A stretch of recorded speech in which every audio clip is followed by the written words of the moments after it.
নমস্কার বন্ধুরা, অন্নপূর্ণার রান্নাঘরে আমি আজকে রান্না করব চিংড়ি মাছ দিয়ে পাট শাক মুসুরির ডাল।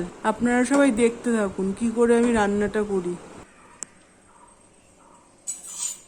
পাট শাকের ডাল করব, চিংড়ি মাছ বাটা দিয়ে। ডাল সিদ্ধ হয়ে গেছে, নুন আর কাঁচা লঙ্কা দিয়ে ডালটা সিদ্ধ করে নিয়েছি। এবার আমি পাট শাকটা দিয়ে দেবো।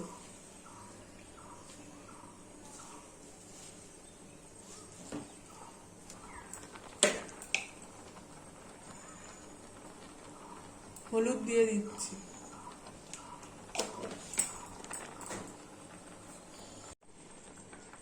আমি পাট শাকের ডালের মধ্যে আগে থেকে লবণ দিয়ে রেখেছিলাম, আর লবণ দেব না।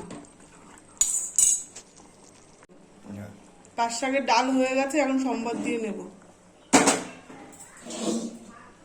কড়াই বসিয়ে দিলাম।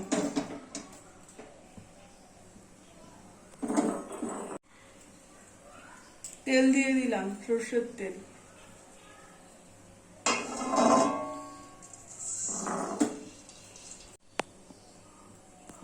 পাট শাকের ডালটা সম্বাদ দেবো, শুকনো লঙ্কা দিয়ে দিলাম।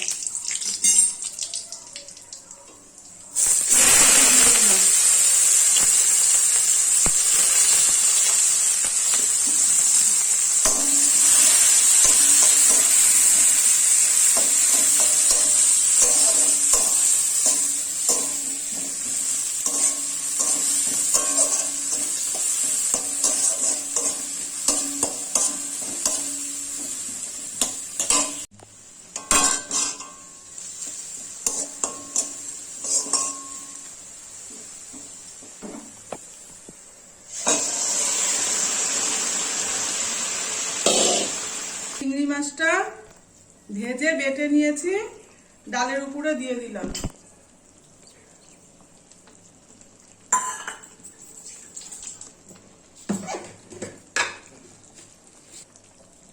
একটু চিনি দিয়ে দিলাম।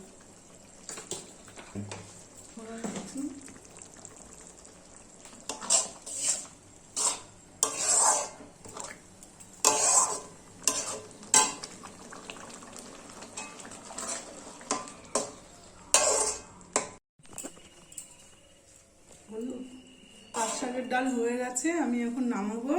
তার আগে বন্ধুরা আমি বলে নিচ্ছি, পাট শাকটা একটু আপনারা ভেজে নেবেন। ভেজে নিলে লোদ লোদা হবে না। ঢালবো।